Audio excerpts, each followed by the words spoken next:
Bab 040. Kamu apakan adikku? Hah? Nicholas membentak murka. Sementara istrinya langsung menghampiri Nicky yang sudah tak sadarkan diri dengan kepala berdarah. Firza berusaha menjelaskan, tetapi Nicholas sudah lebih dulu. Ini salah paham, kami nggak bermaksud untuk memotong.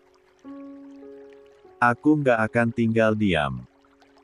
Aku akan penjarakan perempuan itu karena sudah mencelakai adikku. Zaida shock. Ia sendiri masih kaget dengan apa yang terjadi kepada Nicky dan sekarang ia harus mendengar ancaman dari Nicholas yang marah besar. Mas, itu nanti dulu. Kita ke rumah sakit dulu sekarang. Nicky berdarah, takutnya Enmanti semakin drop. Istri Nicholas berusaha melerai karena ia khawatir dengan keadaan Nicky. Nicholas mengepalkan telapak tangannya. Ia geram luar biasa. Awas aja kalian. Nicky segera dilarikan ke rumah sakit. Zaidan dan Firza juga ikut menyusul dari belakang. Begitu dibawa ke rumah sakit, Nicky langsung ditangani oleh dokter. Selama menunggu, Zaida panik, jemarinya bergetar hebat. Ia merasa bersalah telah membuat Nicky terluka. Firza yang menyadari gelagat panik dari istrinya menggenggam telapak tangan wanita itu. Zaida ingin menangis rasanya, tetapi ia terus berusaha menahan diri. Tak lama kemudian, dokter keluar dan mengatakan bahwa Nicky sudah sadar. Kondisinya lemah tetapi untungnya tidak sampai membahayakan nyawa. Nicholas dan istrinya berjalan masuk ke dalam. Firza dan Zaida juga ingin masuk, tetapi Zaida langsung didorong mundur oleh Nicholas. Keluar kamu! Bentak Nicholas. Firza kaget. Ia berniat untuk tidak ikut masuk jika Zaida tidak diizinkan, tetapi Zaida meminta Firza masuk karena ia juga ingin tahu bagaimana kondisi Nicky. Akhirnya dengan berat hati Firza masuk mengikuti Nicholas dan istrinya sementara Zaida menunggu di luar dengan perasaan gelisah. Di dalam ruangan itu, Nicky sudah sadar. Wajahnya pucat dan ia tampak lemah. Nicholas dan istrinya benar-benar khawatir. Firza juga sebenarnya khawatir, tetapi ia tahu semua kejadiannya. Ini bukan salah Zaida. Itu hanya kecelakaan. Gimana keadaan kamu, Nick? Apa masih ada yang sakit? Tanya Nicholas. Nicky tersenyum lemah. Aku nggak apa-apa kok bang, tapi kepala aku sakit. 166. Nicholas menghela napas berat. Gara-gara perempuan itu kamu jadi kayak gini. Lihat aja, abang gak akan tinggal diam, dia harus dipenjara karena sudah berusaha mencelakai kamu. Firza terkejut. Sebentar, ini salah paham, istri saya tidak ada niat sama sekali untuk mencelakai Nicky. Semua itu hanya kecelakaan. Nicholas mengepalkan telapak tangannya. Apa kamu bilang? Kecelakaan.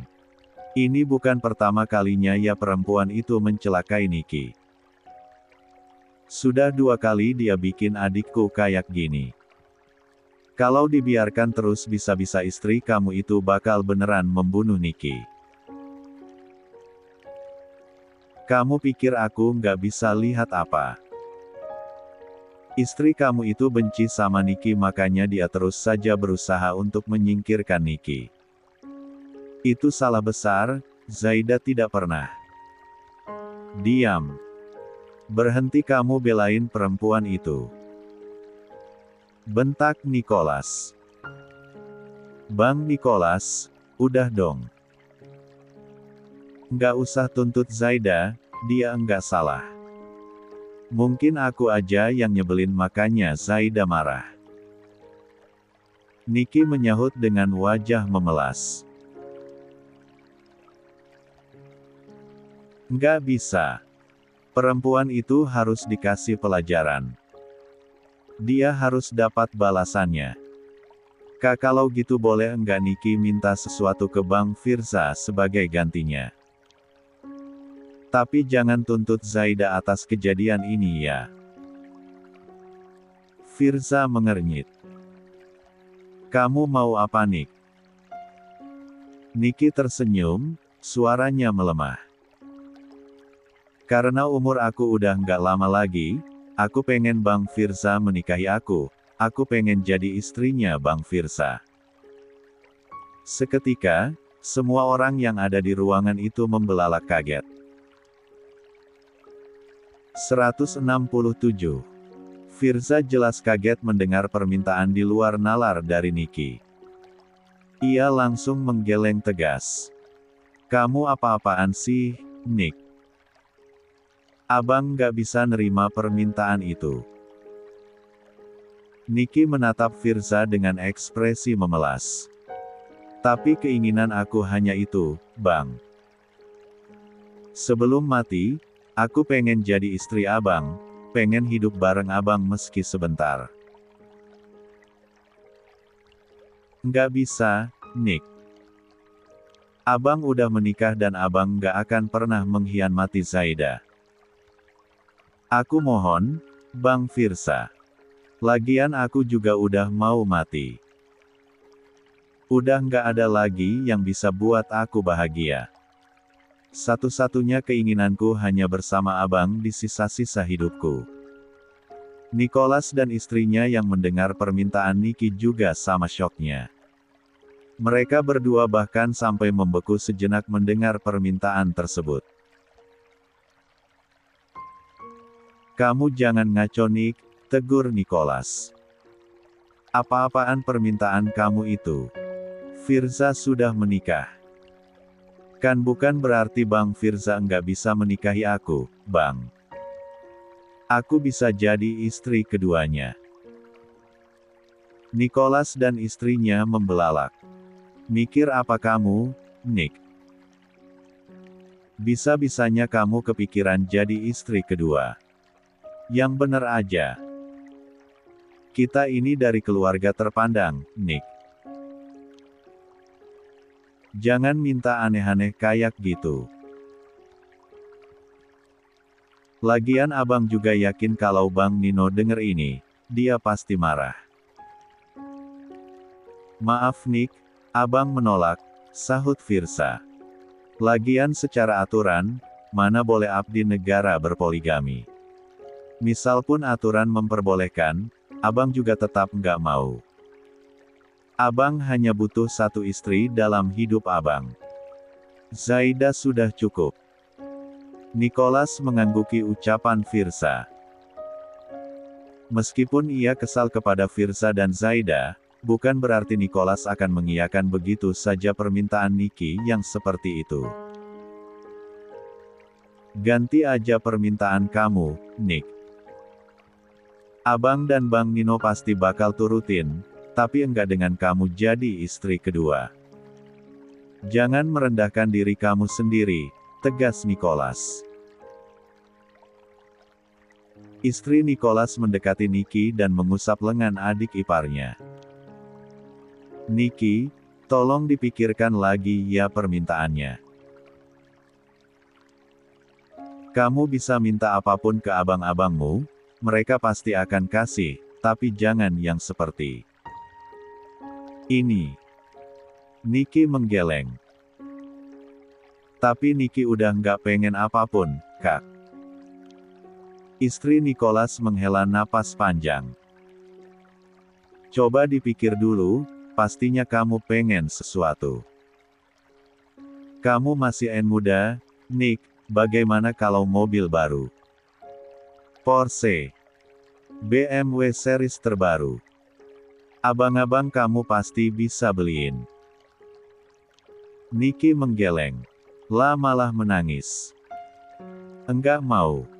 Niki nggak mau mobil. Niki nggak mau barang apapun.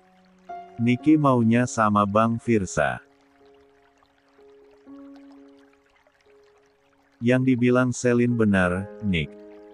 Coba sebut kamu mau apa, biar abang dan Bang Nino yang beliin, sahut Nicholas. 168. Niki tetap menggeleng.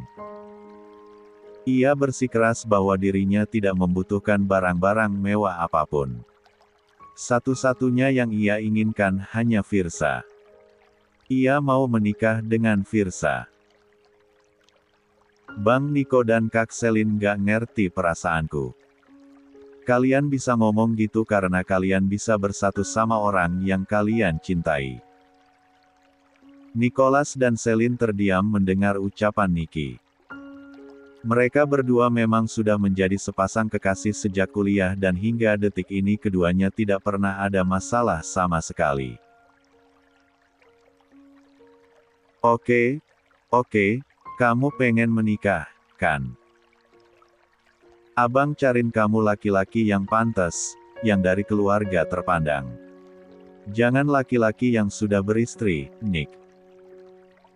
Abang harus bilang apa sama Bang Nino nanti kalau kamu minta kayak gini. Pasti abang yang akan dihardik habis-habisan sama Bang Nino. Niki tetap tidak mau mendengarkan Nicholas dan istrinya meskipun mereka berdua sudah berusaha keras membujuk bahkan menawarkan berbagai hal sebagai ganti permintaannya untuk menikah dengan Firsa. Sayang sekali, Niki tidak bisa ditawar. Apa yang ia inginkan harus terpenuhi apapun caranya. Niki sesenggukan. Sepanjang hidupnya, baik Nino maupun Nicholas tidak pernah berbicara keras kepada Niki. Meskipun sejak kecil merepotkan dan terkadang mengganggu aktivitas Nino dan Nicholas, mereka berdua tetap menyayangi Niki sepenuh hati dan tidak pernah membuat Niki menangis. Apapun yang Niki inginkan sebisa mungkin selalu mereka turuti, sampai tiba saat ini di mana Nicholas tidak bisa menuruti permintaan adiknya. Ia pun yakin kakak pertama mereka, Nino pasti akan marah besar. Nino tidak akan memarahi Niki dan sudah pasti yang harus menerima kemarahan si kakak pertama itu adalah Nicholas. Abang, Niki nggak mau nikah sama laki-laki lain meskipun dia dari keluarga terpandang. Apalah artinya keluarga terpandang kalau Niki nggak cinta sama orang itu? Niki cuma mau menikah sama laki-laki yang Niki cintai dan Niki cintanya sama Bang Firsa. Niki cuma mau Bang Firsa. Niki mohon Bang, sebelum Niki nyusul Mama dan Papa, tolong kabulkan keinginan terakhir Niki. Nicholas benar-benar stres mendengar permintaan Niki. Ia mengusap wajahnya sementara Selin menepuk-nepuk bahu sang suami. Selin juga tidak tahu harus membantu dengan cara apa. Jika Nicholas saja yang kakak kandung Niki tidak bisa meyakinkan gadis itu, lantas mana mungkin Selin yang kakak iparnya bisa. Di tengah suasana memusingkan tersebut, Niki tiba-tiba meringis sambil meremas kepalanya. Nicholas kaget. Ia langsung mendekati Niki. Kenapa Nick? Ada yang sakit? Niki tidak menjawab. Ia malah terus meremas kepalanya dan mengerang kesakitan. Nicholas panik melihatnya. Abang panggil dokter dulu. Abang. Niki mencekal lengan Nicholas dan menggenggamnya kuat-kuat. Niki nggak kuat bang. Niki yakin gak lama lagi Niki pasti nyusul Mama dan Papa. Niki udah nggak ada harapan hidup, makanya. Niki menggigit bibirnya kuat-kuat hingga permukaan bibir gadis itu berdarah. Selin yang peka dengan situasi tersebut segera memanggil dokter karena Nicky terus memegangi Nicholas.